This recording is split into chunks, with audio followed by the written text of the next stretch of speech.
Hello Capricorn, Sun, Moon, Rising, and Venus signs. Kamusta kayo? Sana po'y nasa mabuti kayong kalagayan. Welcome back po sa Star Tarot.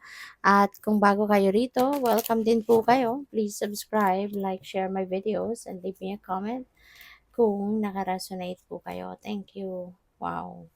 Maganda to, Capricorn. Sabi dito, know that you are protected as you face challenges, but remain cautious. So, yun.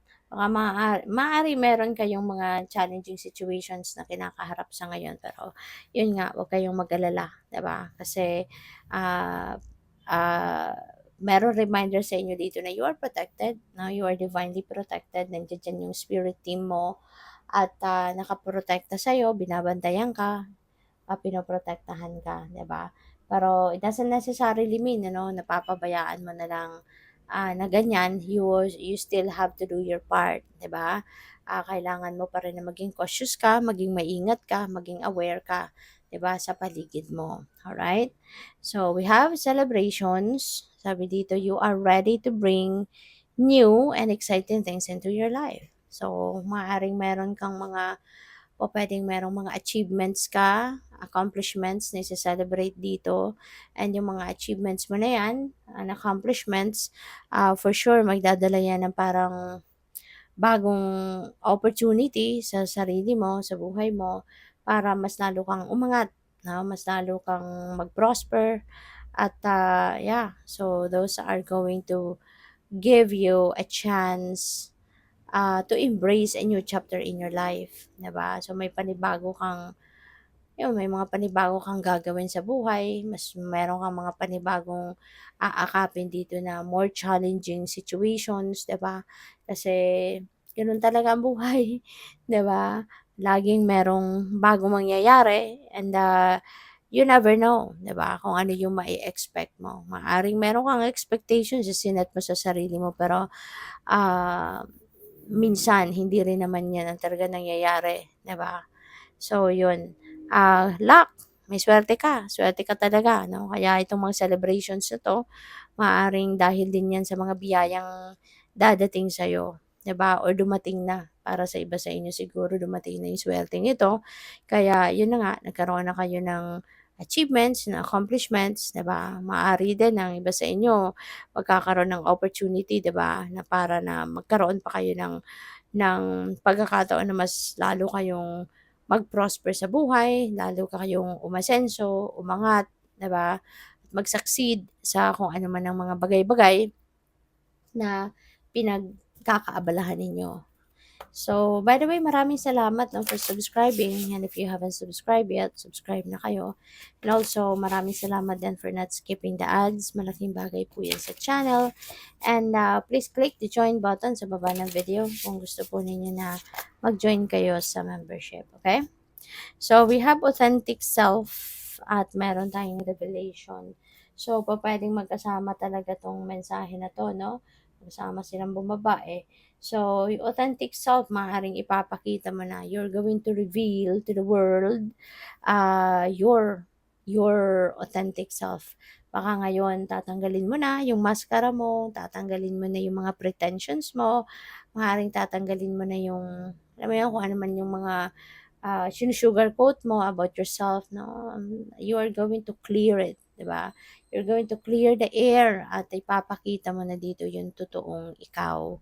Ipapakilala mo na, kumbaga, yung kung sino ang tunay na ikaw, kung ano yung totoo mong pagkatao, kung sino ka. Okay? Capricorn. So, yun. So, this is really good. Kasi, 'di ba, kapag nagpapakita ka ng tunay mong pagkatao, 'pag nagpapakita ka ng tunay mong kulay, 'di ba, talagang it's very liberating, 'di ba? So, you will feel like super free, 'di ba? Magiging malaya ka na wala ka nang iisipin na pagtatakpan or wala ka nang iisipin na magpe-pretend ka pa, 'di ba?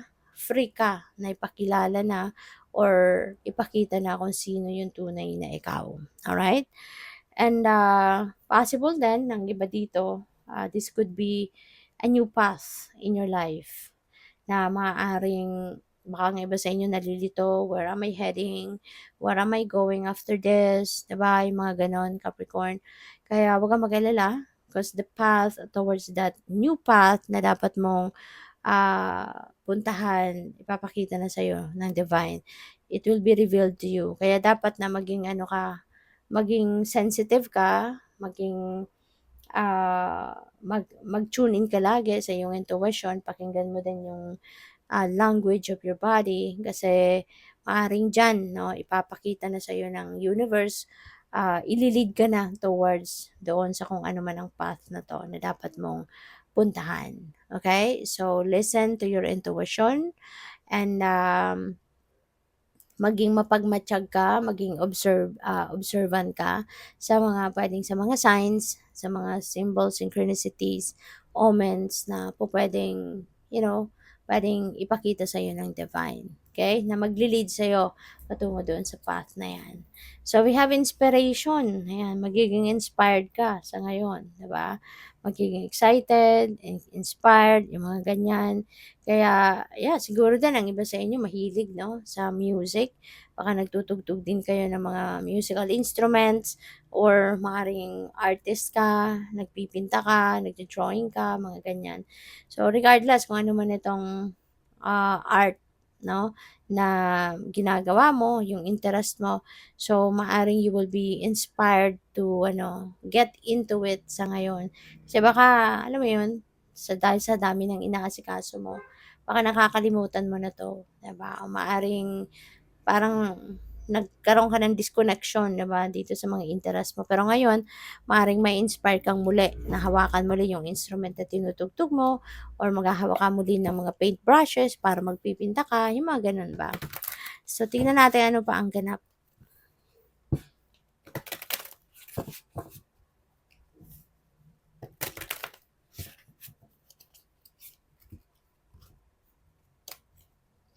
So, we have the Ten of Wands. Ayan. So, this is burden, no? Burden ito eh. Maaaring sa trabaho yan, you know? O pwedeng emotional burden. O pwedeng ang isip mo, ang bigat na ng iniisip mo. Maaring marami kang pinoproblema or maraming stress, no? O pwedeng ganyan ang ganap. Kaya parang ano ka na, gusto mo nang magbago, ano, yung takbo ng buhay mo. Kaya po pwede na ang iba sa inyo dito is going to let go, 'di ba? Maaaring gusto mo nang i-release kung ano man itong mga nagpapahirap sa'yo, nagpapabigat ng kalooban mo, nagpapasikip ng isip mo, yung gano'n, 'di ba? So, pupuwedeng may gano'ng ganap 'no, ang iba sa inyo Capricorn.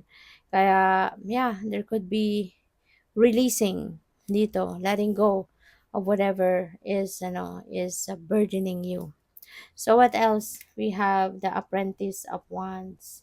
Ayan. So dito naman sa Apprentice of Wands, ang iba siguro sa inyo rito, you will be very excited ngayon ano, since we also have inspiration card.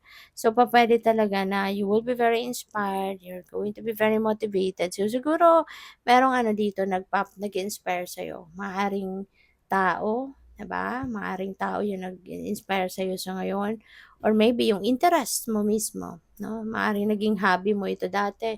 So maaaring yun din ang mismo nagpapa-inspire sa'yo or pupuwedeng merong mga opportunity around you 'no, na pupuwedeng, yun ang nagbukas ng isip mo, ng damdamin mo na, "Teka lang, balikan ko nga yung ano ko." 'Di ba? Kasi baka puwede ko 'tong i-apply, 'di ba, sa mga opportunity na eto, na nandidito. So, maaaring gano'n ang ganap. So, what else? We have the Eight of Cups. Ayan, may mga luha 'no, yung mata, daming mata. Lahat ng mata may luha. So, parang ang bigat 'no, ng pakiramdam ng iba sa inyo. Maaari kasi si Eight of Cups, departure energy ito, eh, 'di ba? So, maaaring meron ditong aalis, merong tatalikod 'no. May iba sa inyo dito that you are walking away from something. Kaya kung ano man 'tong iiwanan ninyo, maaaring nalulungkot din kayo. 'Di ba, nalulungkot din kayo na iiwanan ninyo yung sitwasyon na ito or tao, 'no? Depende sa inyong sitwasyon, pupuwedeng tao yan, iiwanan ninyo. Puwedeng sitwasyon o puwedeng bagay, 'di ba? So, depende. Pero yun nga, maaaring nagkaroon kayo dito ng emotional attachment, 'di ba? Siguro marami kayong emotional investment dito, mas malalim kaya ngayon na aalis ka, iiwanan mo na 'to, nalulungkot ka din. Pero normal lang din naman 'yun, 'di ba? Pero sa una lang, makaka-adjust ka din, 'di ba? Kapag nakapag-settle ka na sa kung saan man ang susunod mong pupuntahan, nakapag-settle ka na doon, magiging ano ka na din, magiging okey ka na din, 'di ba? Makaka-adjust ka na, makakabawi ka na din, 'di ba? So, 'yun. So, this could be ano, anything 'no, puwedeng relationship, o puwedeng tao talaga iiwanan mo, puwedeng pamilya, puwedeng mga bahay, possessions, property, depende 'no, sa inyong sitwasyon. So, good luck. Thank you for watching. Love and light. Namaste.